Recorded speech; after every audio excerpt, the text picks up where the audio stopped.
네, 안녕하세요. 애틀란타 BDS의 한현부동산 전문인입니다. 네, 안녕하세요. 주택임자 전문인 최현석입니다. 네, 요즘 코로나 이후에 이제 델타 변이 바이러스 때문에 말들이 많고 많죠. 네, 지금 현재 뉴스거리도 많아요. 네, 그 중에서 하나가 최근에 연방 정부에서 케어스 액트라고 이름 참 잘 지었어요. 케어스 액트.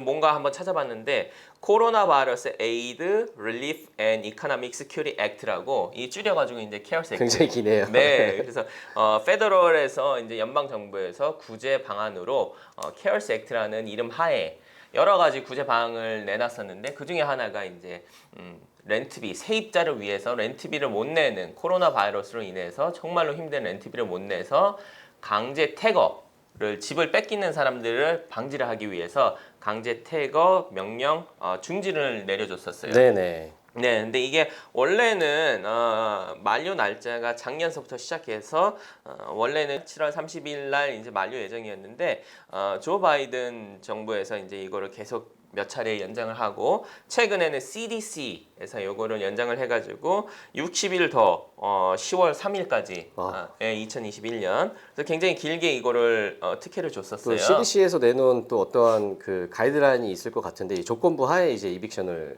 중지하는 거죠. 네, 무조건 이게 아무나 뭐 세입자 모든 세입자에 이제 해당되는 건 아니고요. 여기 이제 합당한 정말 그 가이드라인이 있어요. 그래서 그 가이드라인의 조건부에 합당한 사람한테만 해당되는 건데 어쨌든 굉장한 거예요. 이게 맞아요. 네, 네. 말들이 많고 이게 뭐 한쪽만 이렇게 혜택을 준다, 한쪽만 구제를 준다라는 얘기도 있고. 그렇죠. 이게 몰개지 포베런스 같은 경우도 이제 페이먼트를 유예를 해줬잖아요. 네. 근데 이것도 1년 이상 받기가 좀 힘든 것 그쵸. 중에 하나거든요. 네. 이미 다 끝날 대로 끝났고 네. 랜로드 입장에서는 굉장히 큰 부담일 수도 있는 것 그렇죠. 같아요. 예, 집주인 입장에서는 몰기지 페이먼이 있고 돈이 그렇죠. 나가야 되는데 일방적으로 뭐 세입자한테만 이제 구제 방을 주는 거 아니냐 이런 식의 뉴스거리가 되면서 이제 60일 최종적으로 60일 연장되는데 그 이후에는 어떻게 될지 몰라요. 그렇죠. 10월 3일 이후에 연장이 될지 이제 이게 만료가 될지 모르겠는데 이거에 따라서 최근 뭐 집주인 랜로드 분께서 그 이빅션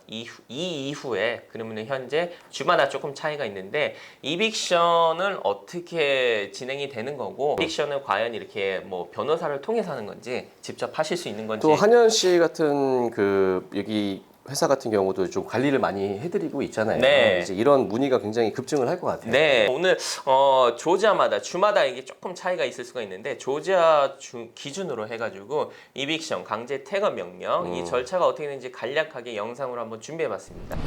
조지아 같은 경우는 이거를 이빅션 절차를 안 걸치고 셀프 헬프 이빅션이라고 해가지고 자력 구제 행사는 불법이에요. 이게. 큰일 나겠네요. 네, 이제 뭐 한국처럼 뭐 집세 밀렸다, 방 빼라, 뭐 키 열쇠, 바꾸고. 네, 네. 키 바꾸고 하면은 절대 안 되고요.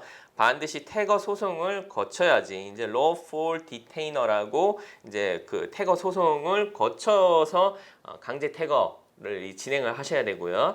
이빅션은 뭐 렌트비를 안 낸 대상뿐만 아니라 계약서상의 계약상의 조항 위반 시에도 가능하고요. 그 랜로드랑 테너트 세입자 중간에 뭐 계약을 하셨던데 그 내용 중에서 뭐 물론 그 내용 중에 하나가 렌트비 그렇겠죠, 아무래도. 네, 렌트비 페이먼을 안 냈던 그게 이제 가장 크게 작용할 수가 있는데 이런 상황에서는 이제 이빅션이 가능하고요. 가장 먼저는 이빅션을 하시기 전에 랜로드 분께서 하셔야 될 게 있어요. 이게 디맨드 레터라고 우리가 이렇게 이런 이유로 혹은 렌트비가 밀렸으니 미납이 됐으니 3일 이내 3days letter라고도 해요. 네. 그러니까 보통은 3일 이내에 렌트비를 연체료랑 다 한 번에 내던지 네. 아니면은 집을 비워달라 이런 디맨드 레터가 먼저 나가야 됩니다. 여기 파셜 페이먼 같은 경우는 이제 만약에 3개월이 밀렸는데도 불구하고 파셜 페이먼을 랜로드가 받으면 또 이게 또 해당 사항이 안 되는 거예요. 네, 이게 조심하셔야 돼요. 그래서 무조건 여기에 다 해당되는 거 아니고요. 이거는 이제 계약 기간이 있을 때만 해당되는 거고 경우에 따라서 이제 month가 있을 수가 있고 만료가 계약 기간이 만료가 된 상황일 수도 있고 이런 경우에도 조심해야 되고 방금 언급하신 것처럼 partial payment 중간에 예를 들어서 뭐 여태까지 밀린 게 뭐 2,000불이다, 3,000불이다는데 테넌트가 돈이 이것밖에 없으니 한 1,000불만 내고 일단은 나중에 갚겠습니다 하면 그 1,000불을 받는 순간 이빅션이 진행이 안 됩니다. 안 되는 거죠. 네, 그래서 1,000불을 받는 순간 partial payment으로 이제 일부분 밀린 연체료에서 일부분을 받는 순간 인정을 하기 때문에 합의를 봤다고 인정이 되는 거기 때문에 이빅션 절차가 중단이 되고요. 좀 아까 언급드렸던 month나 혹은 계약 기간이 만료된 경우에는 반드시 3일. 예, 3일이 아니라 60일을 줘야 돼요. 60일을. 네, 그래서 세입자한테 60 days notice가 나간 후에 이빅션이 가능하니까 그거로 이제 염두를 하셔야 되고요. 이 디맨드 레터가 나간 이후에도 이제 반응이 없다. 세입자가 계속 홀드오버 그 집을 소유를 하고 계신다 하실 경우에는 해당 카운티에 가가지고 지방법원이라고 그러잖아요. 마제스트리 코트. 그렇죠. 예, 그 지방법원에 가셔가지고 이빅션 이제 그 이빅션을 위해서 그 전에 이제 하셔야 되는 게 디스포세서리 에피데이빗이라고 이제 고소장을 접수를 하셔야 돼요. 이 방법이 또 따로 있나요? 방법은 뭐 간략해요. 그 양식이 이제 비치돼 있고 온라인으로도 다운을 미리 받으실 수 있는데 그 들어가는 내용에는 뭐 그 여기 인볼브된 세입자, 랜로드의 풀 네임 그리고 이빅션 강제 퇴거를 절차를 하시는 이유를 명시를 하셔야 되고요. 그리고 이 디맨드 레터, 좀 아까 방금 언급드렸던 이 디맨드 레터가 나갔는지 안 나갔는지 여부를 묻고요. 만약에 이런 편지를 보낼 경우에는 뭐 UPS나 FedEx 이런 확인이 가능한 출액이 가능한 어떠한 우편으로 보내야 되는 건가요? 네, 법적으로는 이 그 디맨드 레터, 좀 아까 언급드렸던 디맨드 레터를 보내는 방식에 대해서 정해진 건 없습니다. 하지만 구도상으로도 되고 라이팅으로도 되는데 가장 권장드리는 거는 in writing. 증거가 있어야지 나중에 이렇게 문자도 안 되고. 문자가 애매하죠. 애매하고. 네. 그래서 문자를 못 받다 아니면 핸드폰이 바뀌었다, 잃어버렸다 할 경우도 있으니까 이메일이라든지 아니면은 서면으로 이렇게 메일로 보내시는 게 서티파이드 메일로 보내시는 게 가장 정확하다 보시면 되고요. 네. 이런 그 해당 그 매지스트리 코트에서 지방 법원에서 이제 고소장을 접수하신 후에 이 접수가 되면은 그 다음은 저지가 셰리프 디파먼에 그 소환장을 소환장을 발부를 해줍니다. 썰먼이라고. 듣기만 해도 겁나네요. 네, 소환장 하면은 왠지 뭔가 큰 잘못을 저지를 것 같은데 이것도 이제 썰먼이라고 이제 소환장이 발부가 되고요. 이 소환장은 셰리프가 직접 그 세입자 또는 그 집에 동거하고 있는 사람한테 직접 전달이 되는 경우도 있고 요즘 같은 경우는 만약에 뭐 세입자가 자리를 피하거나 그 집에 살지 않거나 만나지 못할 경우에는 탭앤메일 서비스라고 있어요. 이거는 뭐냐면은 현관 출입구에 이제 붙여놓는 거죠. 예, 노리스를 붙여놓고 그 사본은 우편으로 이제 전달이 되는 방식인데 저희 옆집에서 한번 봤어요. 보셨어요? 네, 한번 봤습니다. 네, 그래서 이 대문에 붙여 있죠. 예. 네, 정말로 이제 셰리프가 못 만날 경우는 이렇게 탭앤메일 서비스를 하고 가는데 이 탭앤메일 서비스 같은 경우는 조심해야 되는 게 이빅션 절차에서 이제 금전적 손실이 있으실 거 아니에요. 그렇죠. 예, 근데 이 금전적인 손실은 따로 소송을 따로 하셔야 돼요. 따로 또. 이빅션 과정에서 탭앤 서비스로 전달이 됐을 경우에는 소환장이 이 썰문이 이런 식으로 전달이 됐을 경우에는 그 매네토리 저지먼이라고 하는데 이 매네토리 저지먼을 따로 청구를 하셔야지 이렇게 같이 하실 수가 없습니다. 네, 그래서 반드시 셰리프가 전달을 하거나 세입자한테 네, 그래서 탭앤 서비스를 했는데 만약에 이 소환장에 답변을 했다. 이의 제기를 했다 하면은 이거는 그 세입자가 이 탭앤 서비스 소환장을 받은 걸로 인정이 되기 때문에 요거는 매네토리 저지먼을 또 할 수가 있고요. 어떻게 보면 조금 복잡할 수가 복잡하네요. 있는데 네. 예, 가장 좋은 거는 이제 셰리프가 직접 전달을 할 경우 소환장 썰문은 전달할 경우가 가장 좋은 시나리오고요.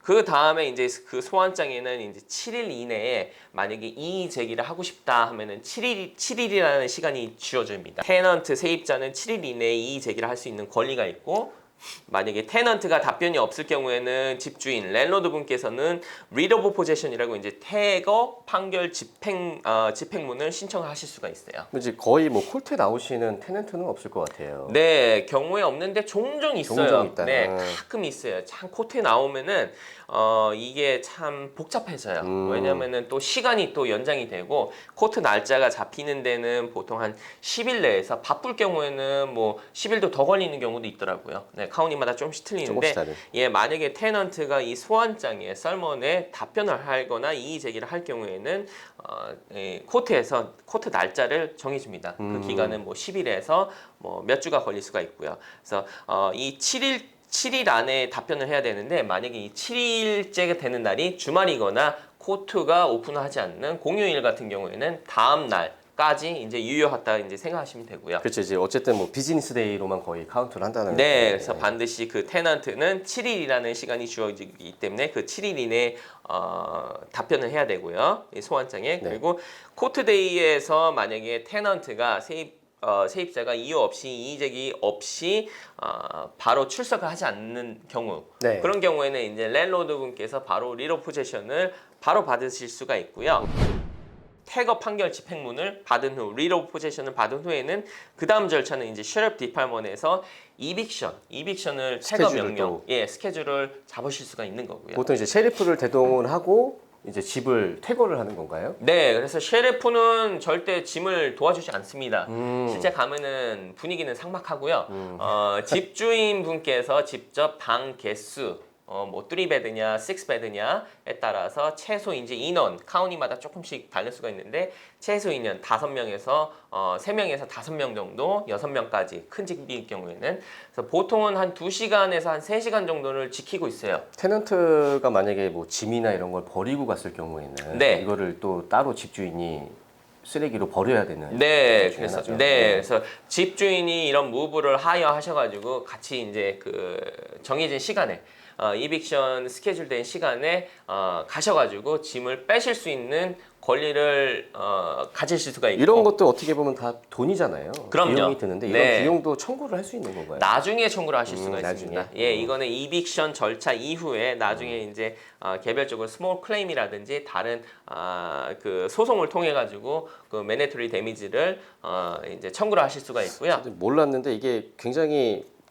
어떻게 보면은 테넌트 입장에서는 돈을 안 내면 그만이지라고 하시는 분들도 굉장히 많은데 이게 돈을 안 내면 그만이지가 아니라 이게 합법적인 절차를 거쳐서 네. 그 월급도 차압할 수 있는 그런 상황까지도 갈 수가 있는 거죠. 그렇죠. 최악의 경우에는 이런 최종적으로 이제 리드 오브 포제션을 받고 이빅션 후에 이런 스몰 클레임을 통해 가지고 여태까지 밀렸던 법원에서 차지하는 비용이라든지 변호사 비용이라든지 밀렸던 이런 그 렌트비라든지 이런 거를 한꺼번에 청구를 해가지고 최악의 경우에는 이제 세입자가 일을 할 경우에는 그 가니시먼이라고 이제 가니시먼. 네, 맞아요. 월급에다가 일부분을 차압을 하고 합법적으로 그거를 이제 또 받으실 수가 있고 뱅크도 가니시먼이 가능한 거죠. 네, 가능합니다. 뱅크 어카운트 인포메이션 있는 경우에는 요즘은 전화번호 하나로 다 인포메이션이 다 찾을 수가 있더라고요. 변호사가. 절차가 간단하면서도 복잡한데 네. 이런 절차를 악용한 케이스도 있을까요? 종종 있습니다. 그래서 이제 테넌트가 저희가 스크리닝을 굉장히 까다롭게 왜 이렇게 까다롭게 하냐 저희가 이제 랜로드를 대변해가지고 매니지먼트를 할 경우에는 까다롭다고 하시는데 이런 이유 때문에 이런 절차를 통해 가지고 세입자를 이제 그 선정을 하기 때문에 이런 절차를 오히려 악용해가지고 이런 살살 피하는 케이스도 있었어요. 네. 네, 뭐냐면은 이제 이런 그 이빅션 스케줄이 셰리프 디팔먼이랑 스케줄이 셋업될 경우에는 비가 오는 날이라든지 18 미만의 자녀가 있는 상황이라든지 임신을 한 경우에는 또 리스케줄을 할 수가 있어요. 몸이 아프다거나 그래서 병원은 뭐 닥터 스테이먼을 받아온다든지 병원에 갔다든지 어떤 이유에서든 계속 시간을 끌 수가 있어요. 이 시간이라는 거는 곧 집주인한테는 돈이기 때문에 어떻게 보면은 금전적인 손해가 더 커질 수가 있고요. 첫 단추가 가장 중요하듯이 이렇게 이제 세입자 선별이라든지 만약에 이런 경우에도 이제 법적인 절차를 잘 이해를 하셔가지고 전문가를 통해서 이런 절차를 진행하시면은 오히려 더 간단하시고 꼭 변호사를 통하지 않더라도 방금 저희가 설명해드린 절차를 통해서 온라인으로 또 자세히 이제 서치를 하실 수가 있고요. 이런 거를 바탕으로 자세하게 이제 뭐 변수라든지 이런 게 또 요구 사항이 있을 수가 있으니까 그런 걸 알아보셔가지고 직접 진행하는 것도 하나의 방법이 될 수가 있고요. 네. 네, 그래서 오늘 이렇게 이빅션 관련해가지고 문의가 급증해가지고 영상 한번 준비해봤고요. 주마다 뭐 또 카운티마다 조금씩 차이가 있을 수가 있으니까 그런 거를 이제 참고하셔가지고 영상 뭐 도움이 되셨으면 합니다. 네, 네. 감사합니다. 지금까지 애틀란타 BDS의 한현 부동산 전문인이었습니다. 주택융자 전문인 최윤석이었습니다. 감사합니다.